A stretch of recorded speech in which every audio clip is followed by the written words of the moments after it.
Bonjour chers membres de la communauté des Chevaliers du Savoir. J'espère que vous allez tous bien. Bienvenue dans cette nouvelle vidéo. Je suis aujourd'hui avec la charmante Cindy Duhamel. Vous allez bien Cindy? Très bien, merci Mickaël. Bonjour à tous. Vous pouvez nous parler un peu de votre parcours pour démarrer? Oui, bien sûr. Donc, je suis professeure de français et auteur. Depuis toute petite, j'adore lire, j'ai beaucoup écrit. Et depuis quelques années, j'ai décidé de publier mes livres, en tout cas ceux que j'écris dorénavant. Et je suis aussi auteur chez Nathan Le Robert pour les livres de grammaire. Et ça se passe bien, vos élèves savent que vous écrivez également, comme vous êtes professeur de français. Enfin, là, je dis ça aussi parce que beaucoup des auteurs de chez nous, souvent quand ils sont professeurs, préfèrent un peu témoigner dans l'anonymat et tout. Et là, je veux dire, c'est spontané, je joue le jeu, je ne savais pas que j'allais poser cette question, mais là, vraiment, c'est étonnant que vous soyez si naturel en étant prof de français, que ça ne vous gêne pas d'être sur la chaîne. Non, je pense qu'on a l'habitude en tant que prof d'affronter un public et puis non, je ne dis pas à mes élèves que j'écris. Et s'ils vous voient sur la vidéo? Tant mieux. Ah, tant mieux, donc voilà. Vous me direz la prochaine fois, enfin, vous me le direz sur... et puis peut-être que la prochaine vidéo, à la prochaine sortie d'un livre, vous me direz, vous direz aux spectateurs peut-être la réaction de vos élèves et s'ils vous ont vu. D'accord. Et alors, pourquoi vous êtes devenu écrivain?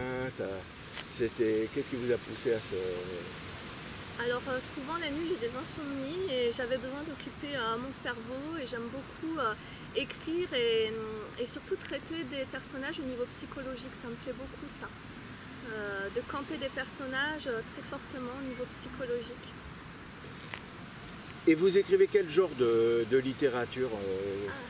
Alors beaucoup de choses différentes. Mon blog s'appelle Aux frontières de l'écriture parce que j'ai commencé avec celui-ci, donc Handicap, le défi d'être Miss. C'est un témoignage sur ma petite sœur, donc c'est une histoire vraie. C'est la première Miss en fauteuil puisqu'elle a eu un accident de voiture qui l'a laissée paralysée.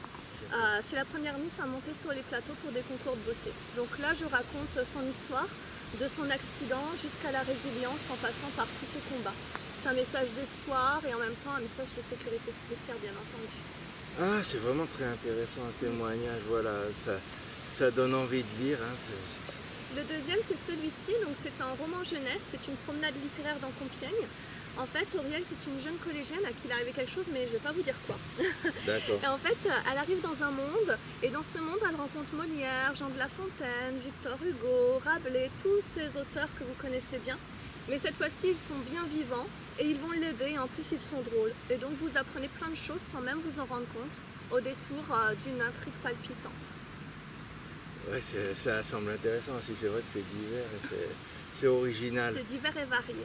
Et le dernier, il est sorti cette semaine, donc allez-y. J'en profite juste pour dire, parce que vous avez dit que ça se passe dans Compiègne, on l'a pas dit, on est à Compiègne aussi, il faut le dire. Voilà, j'ai voyagé aussi dans cette belle ville de Compiègne pour venir faire ce reportage dans l'Oise, j'adore cette belle région d'Oise. Et là, vous êtes dans le berceau de l'impératrice. Ouais, on est au parc du château. Tout à fait. Et donc le dernier qui est sorti cette semaine, c'est Enquête dans le pétrin. Donc il s'agit d'un polar pâtissier, suspense. Je vous raconte pas trop l'intrigue, mais en gros on a des personnages qui sont assez attachants en même temps qu'ils sont irritants. Et dans cette enquête, en fait, je vous retourne complètement le cerveau, si bien que vous ne savez plus qui est l'assassin. Ah oui, tout ça c'est très intéressant. Vous avez d'autres projets après ces trois jolis livres? Oui, bien sûr. Alors là, j'ai un projet avec Marilyn de Nielsen. On va faire toute une série de contes éducatifs pour Noël. Très bien, Marilyn de Nielsen, vous pouvez la voir sur une de mes vidéos, c'est une de mes premières vidéos. Je crois bien que c'est le salon de Lagny-sur-Marne, mais vous vérifierez, c'est le premier salon que j'ai fait.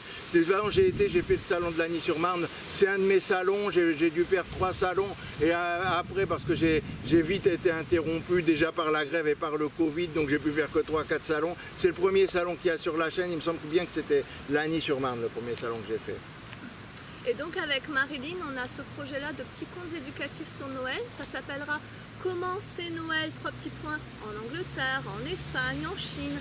Et à travers ces petits contes, on va délivrer aux enfants un savoir, c'est-à-dire la pluralité des cultures, et la tolérance aussi par rapport à chaque coutume des autres pays.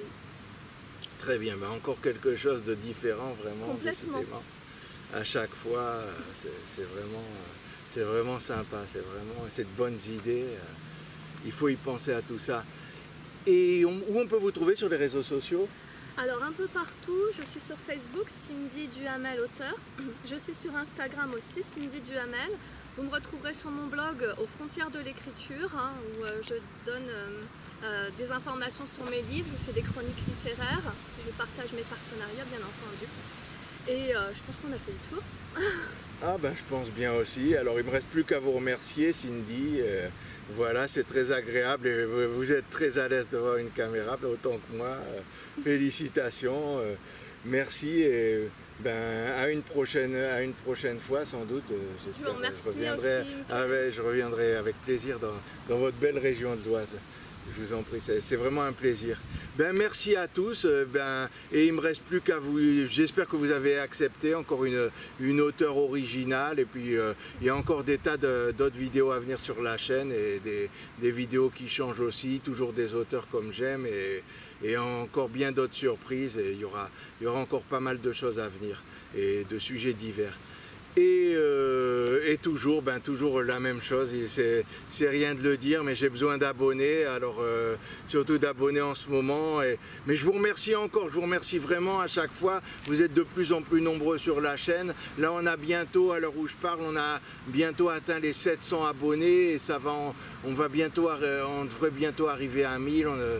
Peu à peu, la chaîne s'étend, tout va bien. Dire que il y a moins d'un an, ça a commencé. On a eu le Covid, comme je l'ai dit, on a eu les grèves, on a été bloqué plusieurs fois et pourtant on a su s'adapter et continuer à monter. Et je vous remercie beaucoup et je vous remercie de vos abonnements et continuez parce que même 700 par rapport à tout ce qui est, c'est bien pour ce que j'ai fait pour notre parcours à moi et à Alison, mais il y a encore beaucoup à faire et donc partagez, likez et puis surtout abonnez-vous. Merci à tous et à bientôt pour une prochaine vidéo. Allez, ciao ciao.